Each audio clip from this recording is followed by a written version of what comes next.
ये जो आंदोलन है उसकी झलक समाजवादी पार्टी उत्तर प्रदेश में दिखाएगी। एकदम दिखाई देगी। धर्मेंद्र का इस्तीफा क्यों नहीं ले पा रहे हैं? क्या इनकी कमजोरी है? इसका मतलब कि प्रदेश सरकार और केंद्र सरकार दोनों मिली हुई है। नमस्कार, यूपी देख रहे हैं, हमारे साथ हैं बलिया से सांसद सनातन पांडे जी। सनातन जी आप यहाँ आए हुए थे, किस मुद्दे के साथ आए? देखिए, यह मुद्दा जो है किसी दलीय आधार का मुद्दा नहीं है। ये भारत के जो है लाखों करोड़ों बच्चों के भविष्य का सवाल है। मैं बधाई देने आया हूँ कि जिस जो है स्थिति से भारत का कोई भी राजनीतिक दल ये नहीं सोचा होगा कि इस तरह के जो है बच्चों में जो उत्साह होगा। आज देखने के बाद सभी लोग समर्थन में हैं, तो इनको मैं धन्यवाद देने आया हूँ, इनको मजबूती देने के लिए आया हूँ कि समाजवादी पार्टी आपको अंतिम लड़ाई तक आपके साथ खड़ा रहने का काम करेगी। क्या उत्तर प्रदेश में भी ये जो आंदोलन है उसकी झलक समाजवादी पार्टी उत्तर प्रदेश में दिखाएगी? एकदम दिखाई देगी। बस इतना ही धैर्य रखना है कि ये भारत को चलाने वाले लोग व्यापारी हैं, ये राजनीतिक नहीं लोग हैं। इस देश को 4 आदमी चला रहे हैं, 2 आदमी बेच रहा है और 2 आदमी खरीद रहा है।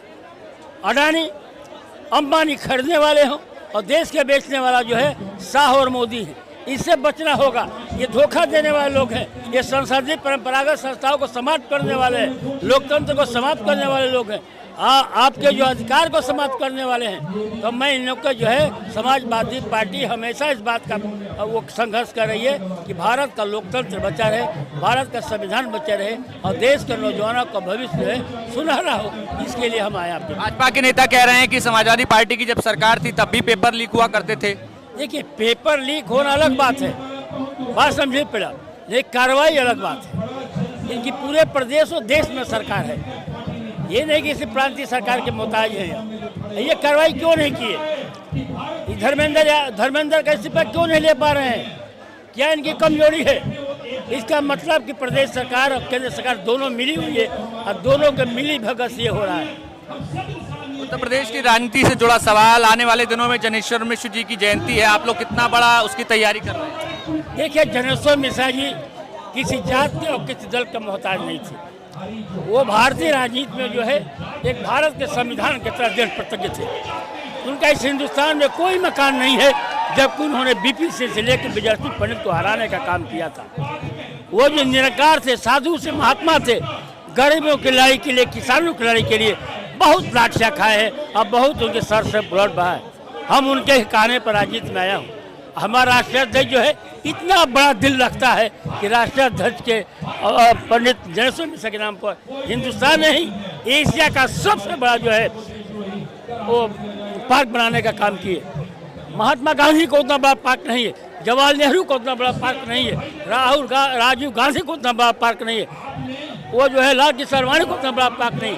इतना बड़ा पार्क समाजवादी पार्टी के राष्ट्रीय अध्यक्ष अखिलेश यादव जी ने जो है जनेश्वर मिश्रा के नाम पर बनाया। आखिरी सवाल, आपने अभी हाल ही में उत्तर प्रदेश में तमाम जिलों में दौरे किए हैं, बैठकें की हैं, प्रेस कॉन्फ्रेंस की हैं, क्या लगता है उत्तर प्रदेश में समाजवादी पार्टी के साथ कितना ब्राह्मण वोट आप जोड़ पाएंगे? देखिए, ब्राह्मण जो है ना अकेला नहीं होता है। एक ब्राह्मण का आने का मतलब हो कि 10 को लेकर के आता है। हम इसी अपेक्षा के साथ जो है ब्राह्मणों के साथ सबसे अधिक, ब्राह्मणों ने सबसे अधिक वोट दिया भारतीय जनता पार्टी को और सबसे अधिक उत्तर प्रदेश में अन्याय हुआ है तो ब्राह्मणों के साथ हुआ है। इनकाउंटर को अब देख लीजिए कैसे किया गया है, विजय मिश्रा के परिवार को देख कैसे बर्बाद किया गया है, ब्राह्मणों को कीचड़ दिखाने का काम किया गया। उनके मंत्री जो हैं उनकी हैसियत नहीं कोई निर्णय ले सके। इस स्थिति में पूरा भारत जो देख रहा है और उत्तर प्रदेश खासकर ब्राह्मण को देख रहा है और इस सरकार को हटाने के लिए कटिबद्ध है और 2 हाथ जिसे भी करने का काम करेगा भारत समाजवादी पार्टी का ब्राह्मण मतदाता करेगा और उनकी हैसियत बताने का काम करेगा।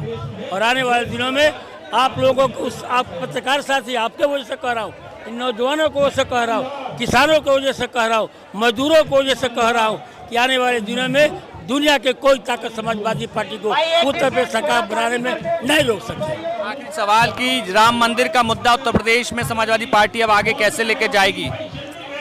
भगवान राम को हम भी मानते हैं, भगवान को आप भी मानते हैं और कबीरदास ने लिखा है ईश्वर अल्लाह एक के नाम सबको सरमत दे। भगवान अपने अपने तरीके से मनाने का तरीका है। जो भगवान का नहीं हुआ जो भगवान के नाम पर चंदा चोरी किया, जो भगवान के चाहवे की चोरी किया, उसको हिंदुस्तान के लोग कैसे माफ कर देंगे? अगर हिंदुस्तान के लोग माफ कर देंगे, इसका मतलब कि वो लोग जो है हमारे राष्ट्र विरोधी लोग हैं। यह होने वाला नहीं है।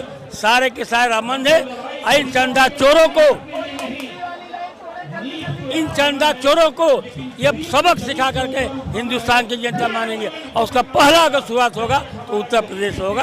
बहुत शुक्रिया। हमारे साथ थे समाजवादी पार्टी के बलिया से सांसद सनातन पांडे, जिन्होंने साफ तौर पर कहा कि उत्तर प्रदेश में भी जंतर मंतर पर जिस तरीके से आंदोलन चल रहा है उसकी आग पहुंचेगी। और बड़ी बात यह है कि आने वाले दिनों में उत्तर प्रदेश में विधानसभा के चुनाव भी हैं और विधानसभा का सत्र भी शीतकालीन शुरू होने जा रहा है। ऐसे में देखना होगा कि उत्तर प्रदेश के विधानसभा चुनाव में आखिर ये नीट पेपर लीक का मुद्दा और जंतर मंतर पर चल रहे छात्रों के प्रदर्शन का मुद्दा कितना गूंजता है। दिल्ली से मोहित कुशवाहा की रिपोर्ट, यूपी तक।